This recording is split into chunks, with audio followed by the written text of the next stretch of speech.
কেমন হবে? আল্লাহ তাআলা এই বিষয়টি সামান্য তুলে ধরেছেন। আল্লাহ পাক রব্বুল আলামিন বলেন, ইয়া আইয়ুহান নাসুত্তাকু রাব্বাকুম,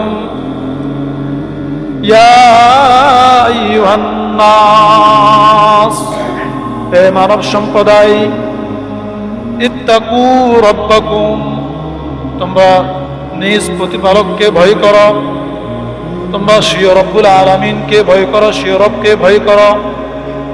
ইন্না জালজালাতাস সাআতি শাইউন আযীম, নিশ্চয়ই কিয়ামতের কম্পন বড় একটা কঠিন বিষয়।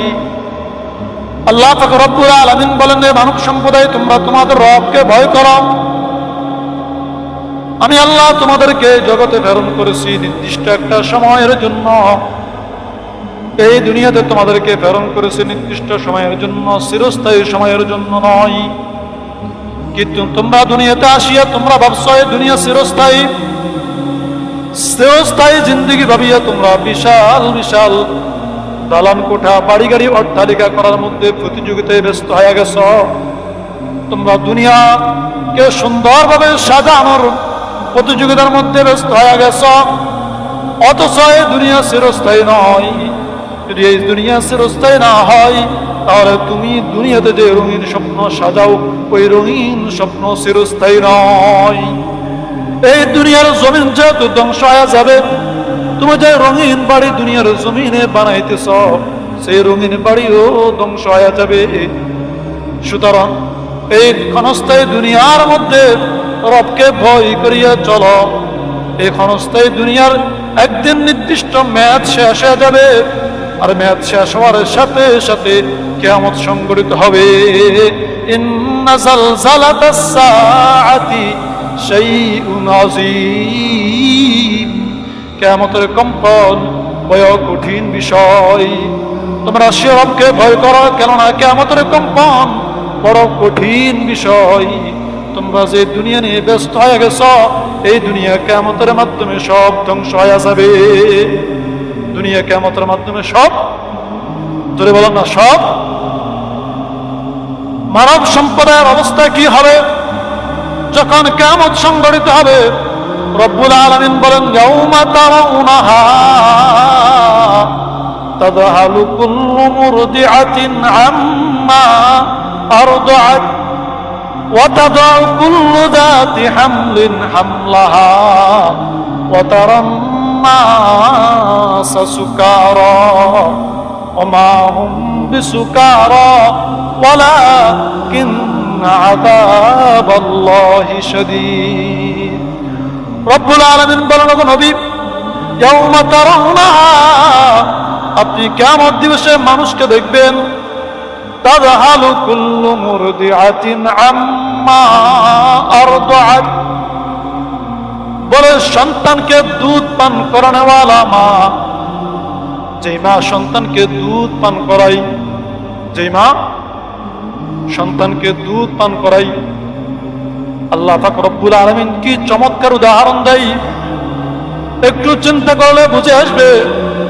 একটা মাতা পিতার নিকটে, একজন মাতা পিতার নিকটে দুনিয়ার সমস্ত সম্পদের চাইতে সবচাইতে দামি সম্পদ নিজের সন্তান।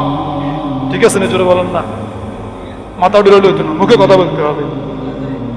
একজন মাতা পিতার নিকটে দুনিয়ার সমস্ত সম্পদের চেয়ে সবচাইতে দামি সম্পদ নিজের সন্তান।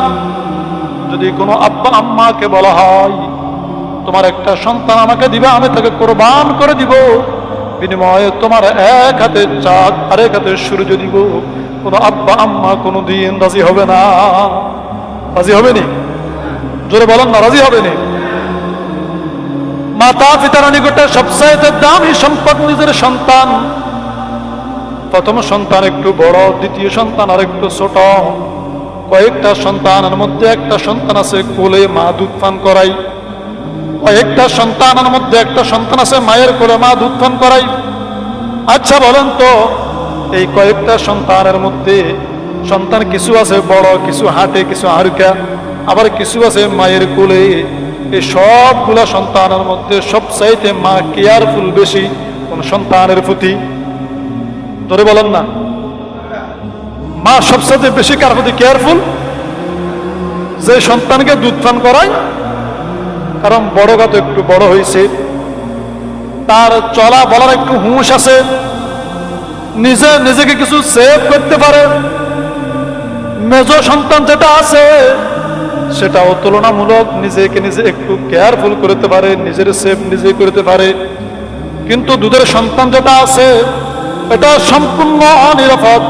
এই দুধের বাচ্চাটা 1 সেকেন্ডের জন্য নিজেকে নিজে সেভ করতে পারে না, বরং মায়ের দৃষ্টির আড়াল হইলে যে কোনো মুহূর্তে এই দুধের সন্তানের উপরে বিপদ আসতে পারে। এই জন্য মা দুধের সন্তানকে রাখিয়া একা একা কোথাও স্থির থাকতে পারে না, সদা সর্বদা মায়ের দিলটা ওই দুধের সন্তানের প্রতি টান। রব্বুল আলামিন বলেন, যেই মার কাছে পৃথিবীর সমস্ত সম্পদের চেয়ে দামি সম্পদ সন্তান, আবার সন্তানের মধ্য থেকে সবচেয়ে দামি সন্তান হলো কোলের সন্তানটা, দুধের সন্তানটা। বলে কিয়ামতের দিন এমন এক ভয়াবহ অবস্থা তৈরি হবে, কিয়ামতের দিন এমন এক ভয়াবহ অবস্থা তৈরি হবে, মা ওই বড় সন্তানকে কেয়ারফুল করা তো দূরের কথা, মেজ সন্তানকে কেয়ারফুল করা তো দূরের কথা, মায়ের কোলে সবচেয়ে বেশি মহব্বতের যে দুধের সন্তান আছে ওই দুধের সন্তানকে পর্যন্ত কিয়ামত দিবসে নিক্ষেপ করে ফেলাই দিবে।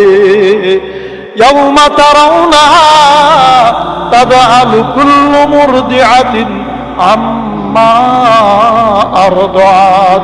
ও নবী, কিয়ামতের ভয়াবহ এত কঠিন হবে, এত কঠিন হবে, দুধ পানকারিণী মা পর্যন্ত তাদের দুই সন্তানকে নিক্ষেপ করে ফেলাই দিবে।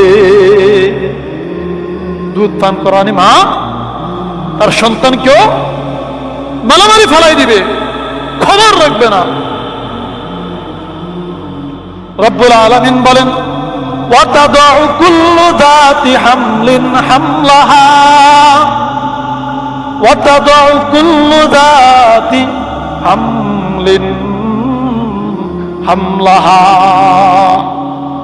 ওই যে মা সন্তান ধারণ করেছে, গর্ভে সন্তান ধারণ করেছে, সন্তান ভূমিষ্ঠ করার নির্দিষ্ট একটা সময় থাকে।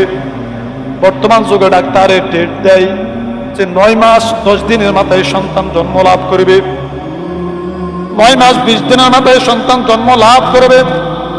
অর্থাৎ সন্তানকে প্রসব করার, সন্তানকে ভূমিষ্ঠ করার নির্দিষ্ট একটা সময় থাকে।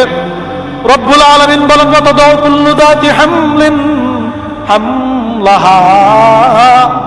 কিয়ামতের কম্পন এত ভয়ঙ্কর হবে, এত ভয়ঙ্কর হবে, গর্ভধারিণী মা গর্ভের সময়, গর্ভপাত হওয়ার সময়ের পূর্বে, সন্তান প্রসবের সময়ের পূর্বেই কিয়ামতের ভয়াবহ দেখিয়া সন্তান প্রসব করে দিবে।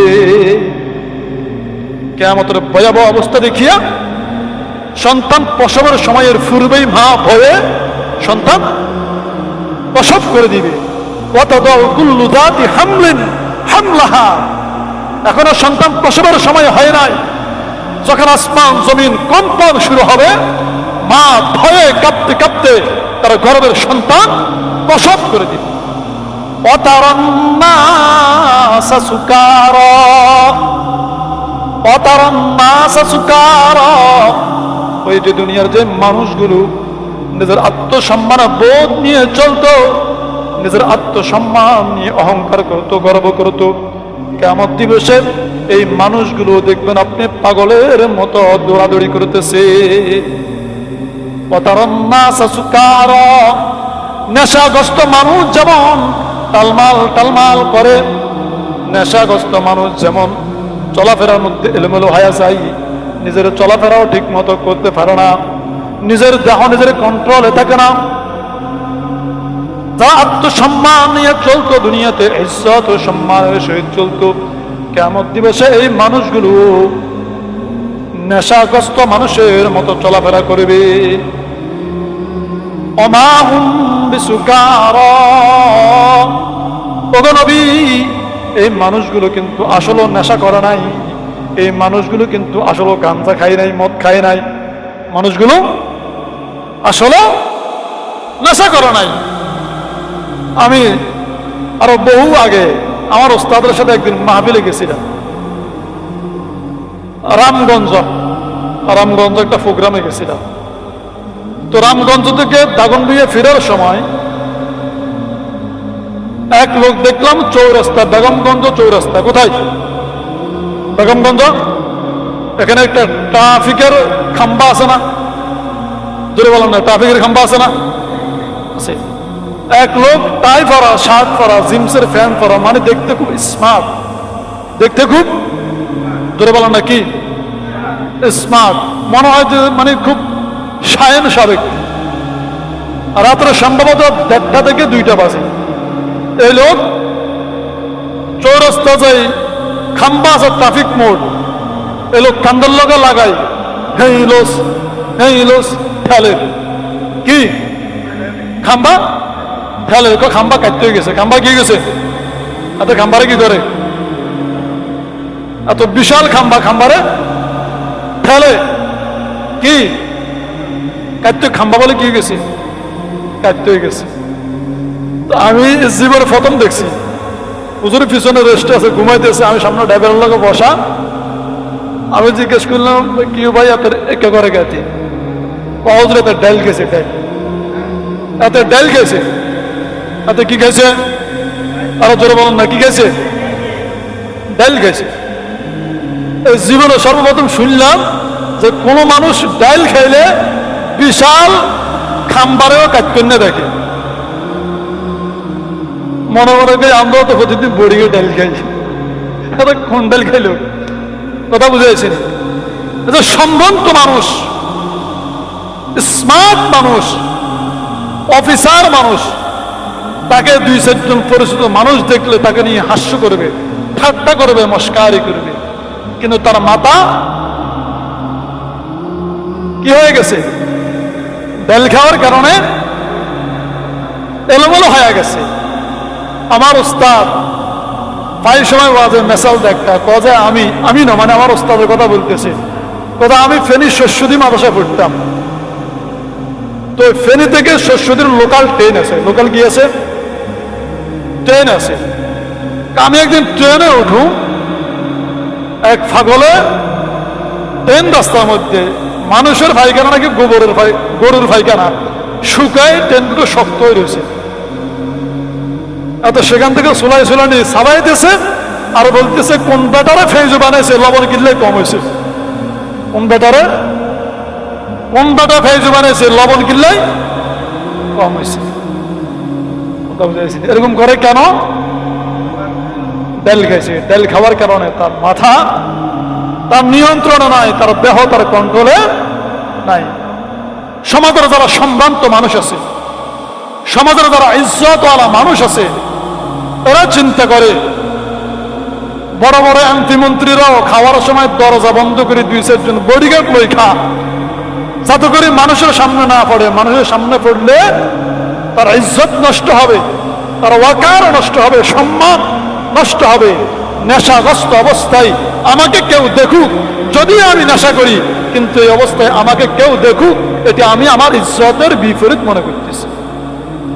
আল্লাহ পাক রব্বুল আলামিন বলেন ওয়া তারান নাসা সুকারা, ও নবী কিয়ামত দিবসে সম্মানী মানুষগুলো, দামি মানুষগুলো, যারা নিজেদের সম্মানের আত্মবোধ বজায় রেখে চলে, মানুষগুলো নেশাগ্রস্ত মানুষের মতো ছুটাছুটি করবে। ওমা হুম বিসুকারা, এই মানুষগুলো কিন্তু আসলে মদ খায় নাই, তারপর মাতাল করে। এই মানুষগুলো আসলে গাঞ্জা খায় নাই, ফেন্সিডাল খায় নাই, তারপরও মাতাল করে। ওমা হুম বিসুকারা, এরা কিন্তু নেশা করে নাই। তাহলে মাতাল কেন করে? ওয়ালাকিন আযাবাল্লাহি শাদীদ, রব্বে করিমের আযাব বড়ই কঠিন, রব্বে করিমের আযাব বড়ই কঠিন। এই আযাবের ঝড়ে মানুষগুলো বেকরার হয়ে যাবে। বলেন নাউযুবিল্লাহ। আল্লাহ পাক রব্বুল আলামিন